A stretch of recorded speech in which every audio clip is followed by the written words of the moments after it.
Hi, welcome to Unit 6B, Day 1, Intro to Trigonometry. And I know sometimes we see that word trigonometry and it seems a little intimidating, but we're going to try to make this as simple as possible. Okay? Before we do that, we want to review the parts of a right triangle. So when I look at this triangle, I can see I have my right angle, and when I know where my right angle is, that makes it really easy to find my hypotenuse, because across from that right angle is always where we're going to find our hypotenuse. So I know that my hypotenuse in this picture is segment AB, okay? Or I could say that the hypotenuse is the distance from A to B, which has a length of this little lowercase c, okay? And then the other two sides, those are my legs. So when I look at the other two sides, I have one leg along this side. And since I don't have angles, I don't really know which one's a long or a short, so I'm just worried about what my legs are. I could call this side here AC, segment AC, which means I could say that the distance on that leg from A to C is equal to that little lowercase b. That's one of my legs.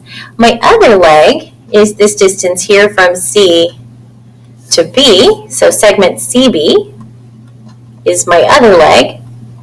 And that distance from C to B is that little lowercase a. Okay, so it's going to be really important anytime you're working with trigonometry that A, you have a right triangle, and you can find its hypotenuse. That's usually the one I find first. And then from there, you can identify your two legs. And we're going to look at those legs a little differently than how we have been looking at them. Okay, so let's look at the next section. We're going to look at it a little bit differently. Okay, so notice it says, let's look at it a different way with respect to angle A, which I put a little apple there, so A for apple. And then with respect to angle B, I put a little B there. Okay, so what we're going to notice is we're still going to identify where our hypotenuse is every time, which is always going to be directly across from that right angle. So C here is going to be a hypotenuse. And that's the hypotenuse whether I'm standing up here at angle A, at the apple, or if I'm standing over here at angle B, the B. Okay? Angle C will always be the hypotenuse. We'll never call it anything else. It's always going to be the hypotenuse, which you'll see me, I always abbreviate that just HYP. Okay, but the other two sides, we're going to try to find a more descriptive way to say that. Since I don't know how big angle A is and I don't know how big angle B is, I can't necessarily in this picture call one a long leg or one a short leg, or even in this one know if they're equal, because I would need to know those angle measures to know that. So instead, we're going to look at where we're standing, and I'm going to start with angle A. If I'm standing here at angle A, okay, across from angle A, we're going to call that side the opposite, because it's on the opposite side of the triangle, so we're going to call it the opposite, and remember it's called a leg. So that is my opposite leg when I'm standing at angle A, because it's on the opposite side from the apple. The apple has to go all the way across the triangle to get there. So A, the little lowercase a, is the opposite side. And I'm usually going to just abbreviate it, OPP. It's the opposite leg. Okay? And then the side that's right next to that angle, so the angle A, the side that's touching that angle A, the side that comes out of that apple, we're going to call that one the adjacent, because adjacent is just a fancy word for next to. So we're going to say adjacent leg.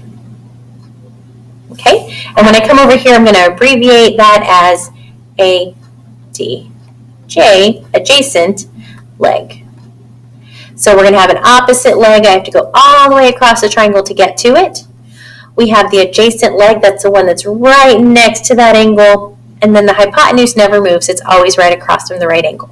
Okay, I can do the exact same thing with angle B. Okay, so for angle B, if I'm standing now here this time, if I'm standing at angle B, where my little b is, okay, this time, when I go all the way across the triangle from that angle,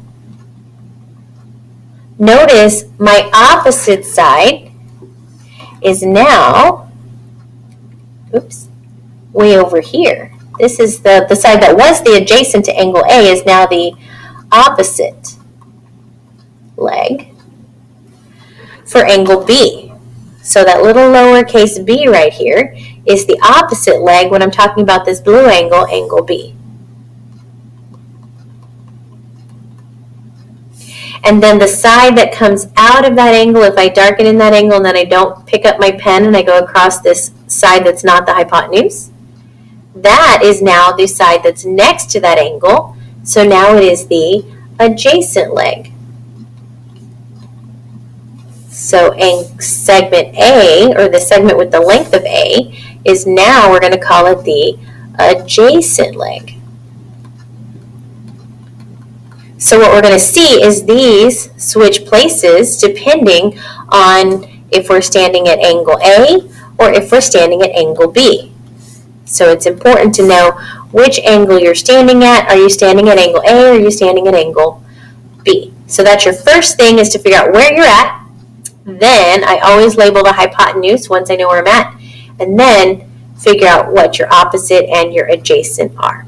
Okay, so what we're going to do now is we're going to practice just labeling sides as opposite, adjacent, and hypotenuse.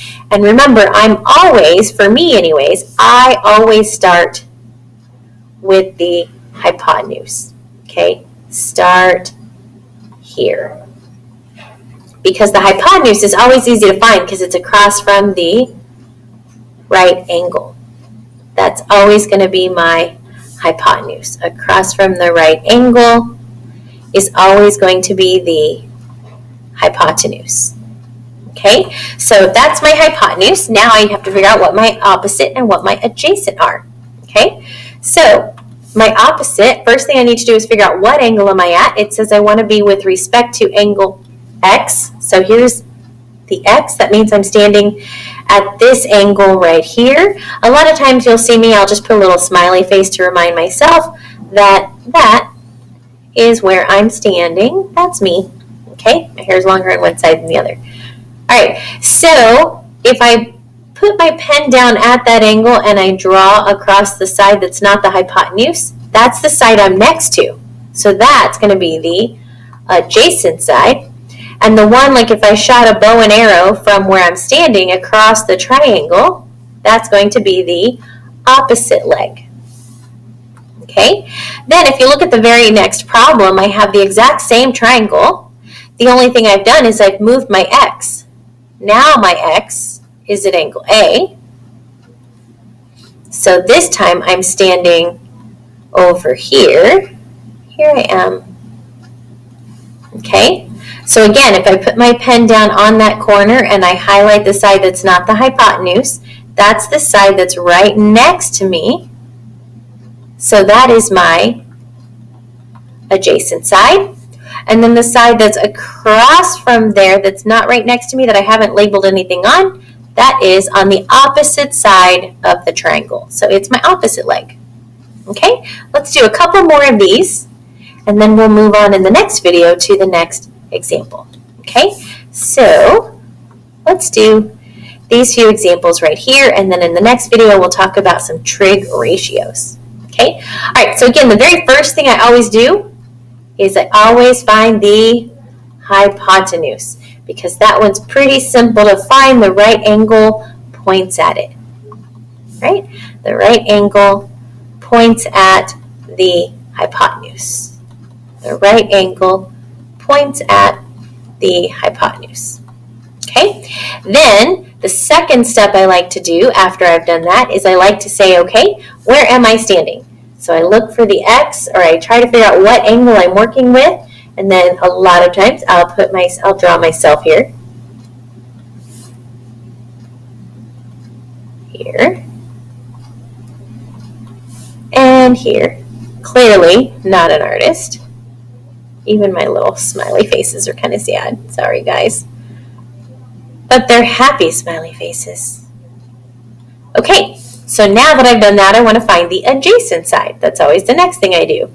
So to find the adjacent side, I put my pen where my smiley face is, and I highlight the side that's not the hypotenuse. And that will be my adjacent side, which means the one that's left over across from that angle must be the opposite side. Okay, so let's do that 3 more times. I put my pen down where my smiley face is and I highlight the side that's not the hypotenuse. That is adjacent. It's next to where I'm standing. It's right next to that smiley face.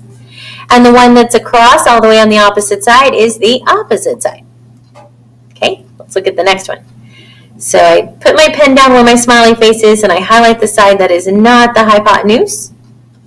That is next to me, so that is adjacent. Which means the one across that I haven't labeled yet, that is my opposite. Okay? And here, last but not least, I put my pen down where my smiley face is and I highlight the side that's not the hypotenuse. That is the side I'm next to. So that's the adjacent side. And then across from that, the side that I didn't highlight is all the way on the opposite side of that triangle. So make sure that you can always highlight your hypotenuse, your adjacent side, and your opposite side. And that's the order I always do it in. I always find my hypotenuse first. Then you'll see I almost always put that smiley face so that I can find the adjacent, and then the one that's left will be my opposite. Okay? In the next video, we're going to look at this trigonometric ratio information where we have this new fun word called SOHCAHTOA, and we're going to talk about exactly what that means. Okay? So come on back. I'll see you in the next video.